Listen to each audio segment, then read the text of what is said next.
Good morning friends, welcome to our YouTube channel Success India Academy. Please like video, subscribe our YouTube channel and press bell icon.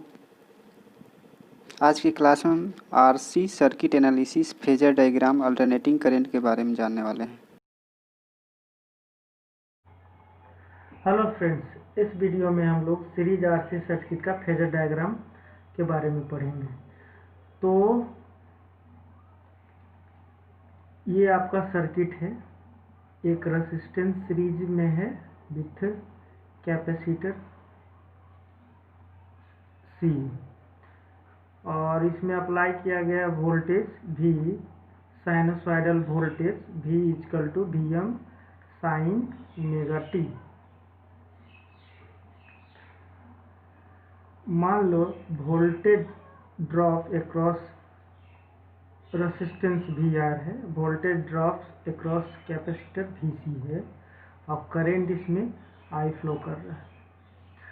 तो Z बराबर हम लिखना चाहते हैं, Z is equal to R plus JXC लिख सकते हैं, और इसका मैग्नीट्यूड कितना हो जाएगा, रूट ओवर रियल पार्ट का स्क्वायर प्लस इमेजिनरी पार्ट का स्क्वायर।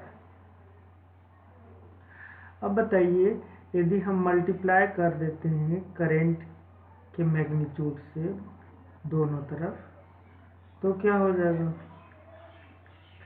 ये आपका Z इंटू आई हो जाएगा V। तो V का magnitude is equal to I R square plus I X C square. तो V इज इक्वल टू लिख सकते हैं वी आर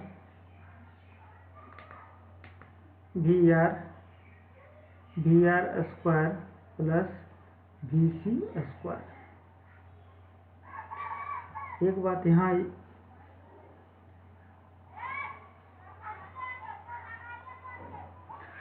और एक चीज़ और हम बताना चाह रहे हैं, XC is equal to 1/j omega C होता है।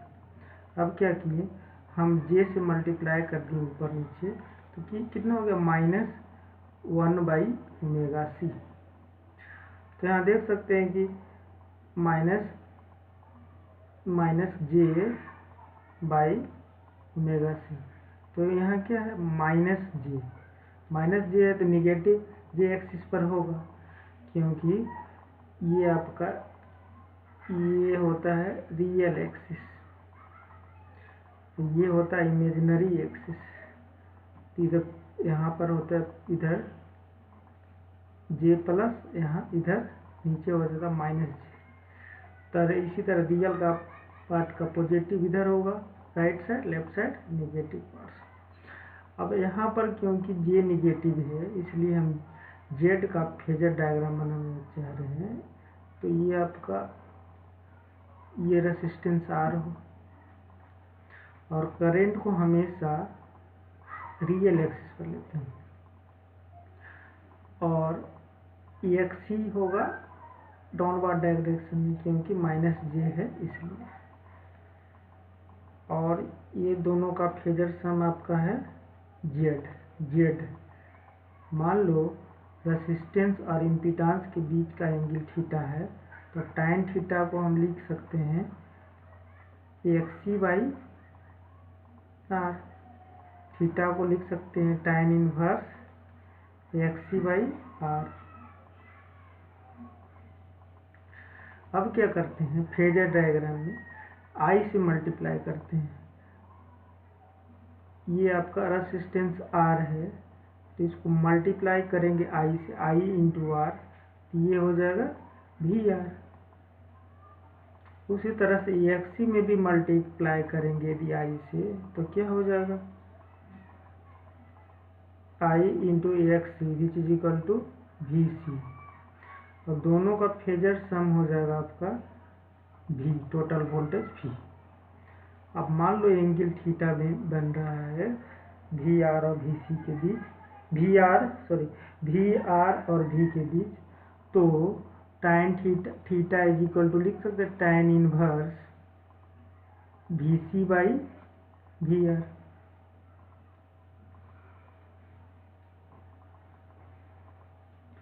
ओके। तो हमने इसका फेजर डायग्राम देखा, इम्पीडेंस का और वोल्टेज का दोनों का। अब क्या करते हैं इसका, अच्छा एक चीज़ बताना चाह रहे हैं कि यहाँ पर करंट लैग कर रहा है या लीड कर रहा है, क्योंकि हम लोग हमेशा करंट को ही लैग या लीड करवाते हैं, वोल्टेज को रिफरेंस लेते हैं। तो यहाँ पर वोल्टेज आपका रिफरेंस है, तो यहाँ पर करंट लीड कर रहा है थीटा एंगल से, क्योंकि आगे है तो करंट लीड कर रहा है थीटा एंगल से।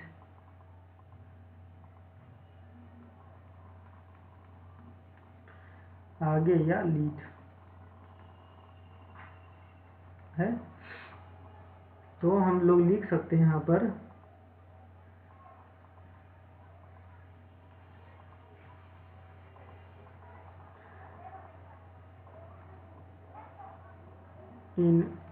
in RC circuit current I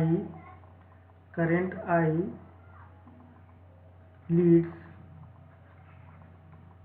by an angle theta with voltage V।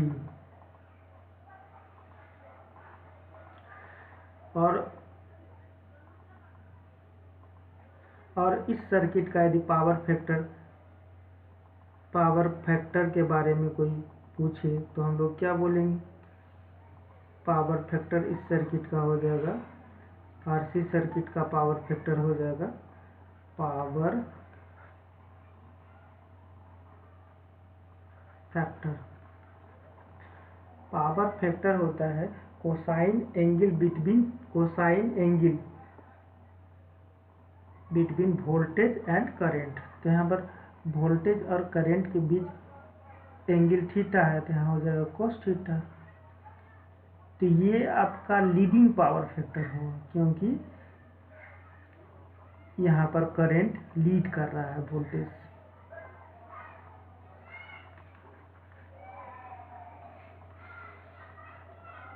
ये ध्यान में रखना। उसके बाद हम लोग इसका ग्राफ देखना चाहते हैं वोल्टेज और करंट का इन आरसी सर्किट में।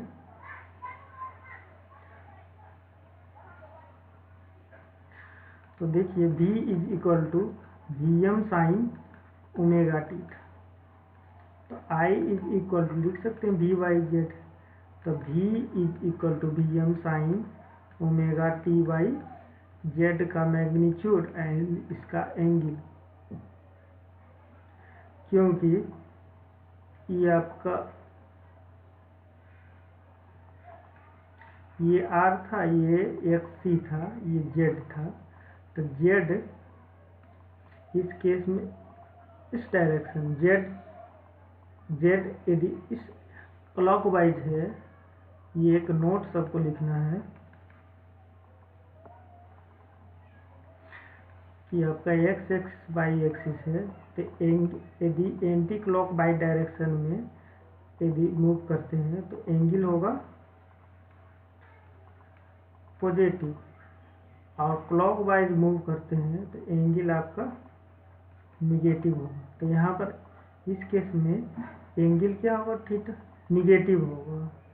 तो हम सब लिख सकते हैं कि Vm बाई जेड को Im लिखते हैं, Vm बाई जेड Im हो गया, और sine of omega T by minus theta, क्योंकि क्लॉक बाई डायरेक्शन इसीलिए।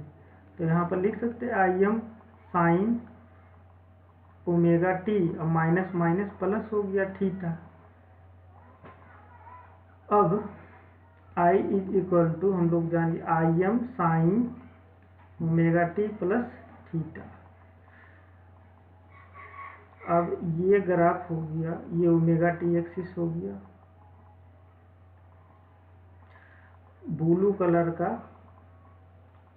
ग्राफ V से, वोल्टेज का ग्राफ ब्लू कलर से दिखाया गया है। तो V को क्योंकि रेफरेंस लेते हैं, इसलिए V का ग्राफ इस तरह से होगा, साइनोसाइडल सिग्नल है, साइनोसॉइडल सिग्नल है, इसलिए ग्राफ साइनोसॉइडल होगा। Vm यहाँ पर हो गया माइनस Vm। यहाँ पर प्लस थीटा है, I is equal to Im sine omega T plus theta है। थीटा प्लस है तो आपका ग्राफ लेफ्ट साइड शिफ्ट करेगा थीटा एंगल के साथ। तो ये ग्राफ थीटा एंगल लेफ्ट हो गया तो ग्राफ यहाँ से स्टार्ट होगा और इस तरह से ग्राफ का नेचर होगा।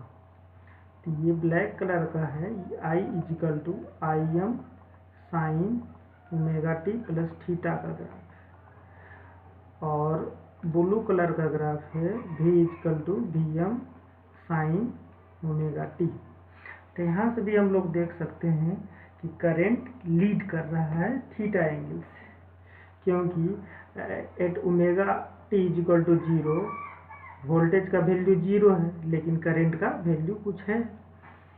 तो यहाँ से हम सब कह सकते हैं कि इन आरसी सर्किट करंट लीड करता है। और एक केस लेना चाहते हैं जिसमें सिर्फ प्योर कैपेसिटर हो, इस केस में करंट कितना से लीड करेगा, कितना एंगल से लीड करेगा, ये जानना चाह रहे हैं। For pure capacitor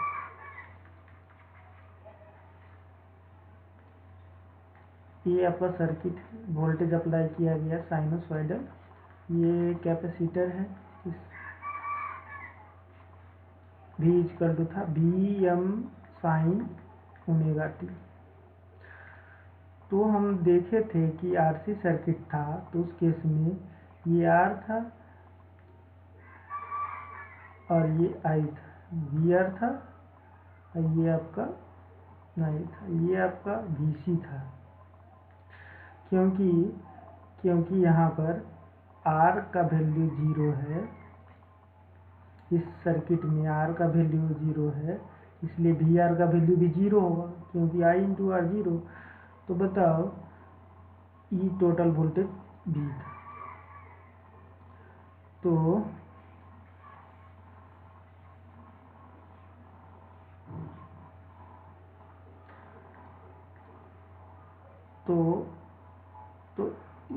VR is equal to 0, VC is equal to V, क्योंकि V is equal to VR plus VC, और VR का वैल्यू 0 है इसलिए VC is equal to V लिख सकते हैं। और यहाँ पर आप देख सकते हैं कि वोल्टेज और करंट के बीच का एंगल 90 डिग्री है, तो थीटा बराबर यहाँ कितना आ गया 90 डिग्री। और यहाँ पर भी करंट लीड कर रहा है, current lead by an angle 90 degree with voltage V।